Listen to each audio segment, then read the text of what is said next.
اغلب البنات دلوقتي بيحطوا ميك اب كأداة لتحسين الشكل واخفاء العيوب، وفي مليون نوع بيتحط وكل صنف بيركز على عيب معين، اللي بيصغر المناخير، اللي بيفتح البشره، اللي بيخفي الحبوب، اللي بيدور الخدود، اللي بيظبط العين وغيره وغيره. بس انت كراجل ما ينفعش تحط ميك اب، ولو عندك عيوب في وشك وعايز تداريها مفيش غير طريقه واحده بس، وهي انك تربي دقنك. كلام جميل هيبسط اي واحد دقنه غزيره، واللي هو غالبا مش انت، والا ما كنتش فتحت الفيديو. بس انا مش بذلك، انا كمان من فتره مش بعيده كانت دقني خفيفه وناقصه وشكلها اوحش بكتير من دلوقتي. ما بقولش انها بقت دقن ياسر جلال، بس الاكيد انها اتحسنت بشكل كبير. في فيديو النهارده هقول لك على 7 خطوات تقدر تعملها عشان دقنك تبقى اخضر واتقل وتملى الفراغات، او تحسن شكل المنطقه دي بوجه عام.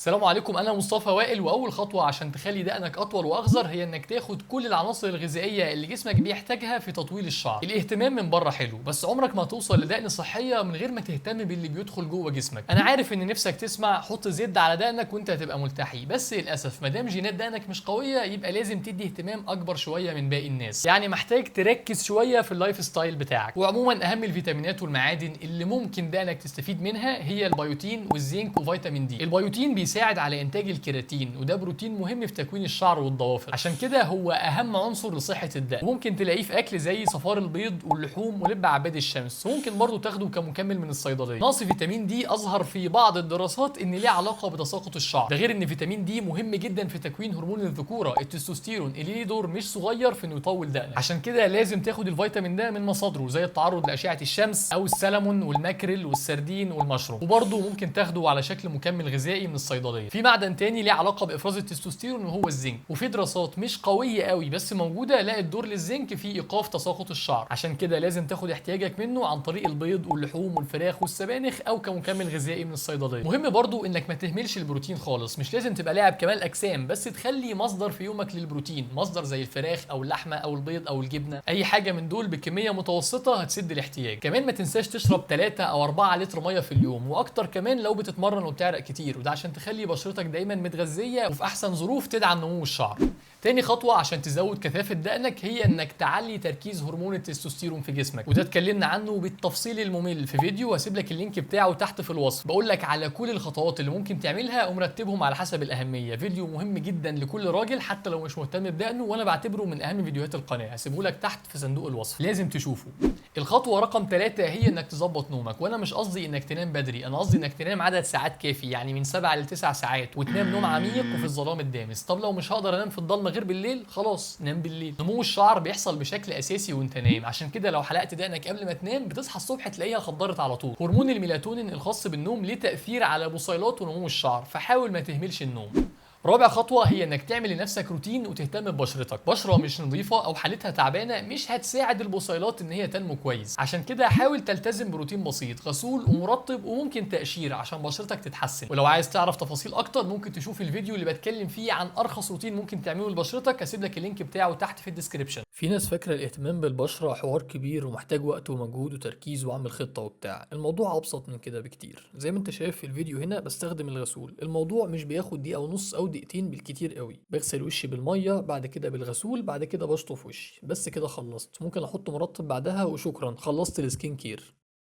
خامس خطوة هي استخدام الزيوت الطبيعية زي زيت الأرجان وزيت عباد الشمس وزيت الجوجوبا وزيت الروزماري وغيرها من الزيوت الطبيعية، سواء تجيبها لوحدها من العطار مثلا أو من أي محل سكين كير، هتلاقي منتجات مخصصة للشعر والدقن فيها الزيوت دي. الخطوة دي مش هتعمل تأثير رهيب لكنها ممكن تفرق وملهاش أضرار، فليه لأ؟ سادس خطوة هي استخدام الديرما رولر، ودي خطوة فعلا بتفرق وليها تأثير وليها أساس علمي إن هي بتزود كثافة الدقن. فكرة الديرما رولر هي جهاز فيه إبر صغيرة جدا جدا بتعمل جروح متناهية الصغر في جلدك وبشرتك. الجروح دي بتحفز حركة الدم وتكوين الكولاجين ووصول المغذيات الموجودة في دمك لبصيلات الشعر. طبعا كل خلايا الجلد بتستفيد، بس من ضمن الخلايا دي بصيلات الدقن، فبالتالي بتقدر تنمو بشكل أحسن. ده بالإضافة لأن الجروح الصغيرة بتزود نسبة امتصاص الزيوت أو أي مواد تانية بتحطها على بشرتك، وبالتالي فعاليتها بتزيد. في ماركات كتير للديرما رولر، ما اقدرش انصحك بماركه معينه، بس تقريبا المقاس الانسب للدقن هو نص مللي، ده سمك السن اللي هيعمل الجروح في بشرتك وانت بتستخدم الديرما رولر. سابع خطوة أخرتها شوية لأنها مش قيمة مقابل سعر قوي، وهي إنك تستخدم مكمل غذائي خاص بالشعر. في أدوية موجودة في الصيدلية وبره الصيدلية تركيزها الأساسي إنها تديكي الفيتامينات والمعادن اللي مسؤولة عن نمو بصيلات الشعر في كل جسمك، واللي طبعا من ضمنها الدقن. ممكن أشهر نوعين هما نيوتريشن فور يور هير وبانتوجار، ممكن تجرب أي واحد فيهم حسب ميزانيتك. تامن واخر خطوه واللي مش بنصحك تلجا لها غير لو كل الخطوات اللي فاتت ما جابتش معاك نتيجه، وهي المينوكسيديل. انا من عشاق المينوكسيديل واقدر اقول انه عمل تغيير كبير في حياتي، لان ما قدرتش اكمل دقني غير لما استخدمته. بس ده مش معناه ان اي حد دقنه مش عاجباه يستخدم مينوكسيديل. في شويه احتياطات لازم تاخدها وكام سؤال لازم تجاوب عليهم قبل ما تبدا استخدامه. مش هرغي في الموضوع دلوقتي لاني اتكلمت بالتفصيل الممل جدا جدا وشرحت تجربتي وتجارب ناس تانية وكل التفاصيل اللي محتاج تعرفها عن استخدام المينوكسيديل في فيديو تاني هتلاقيه تحت في صندوق الوصف.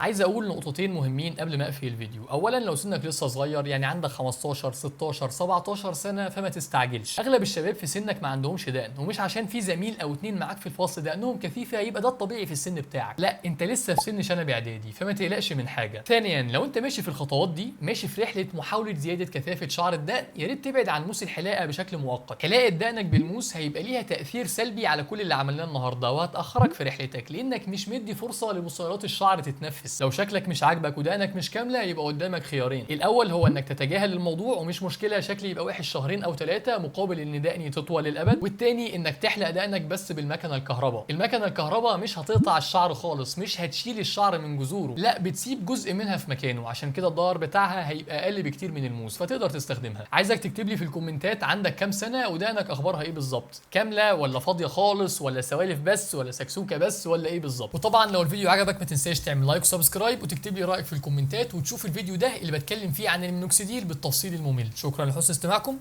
سلام عليكم.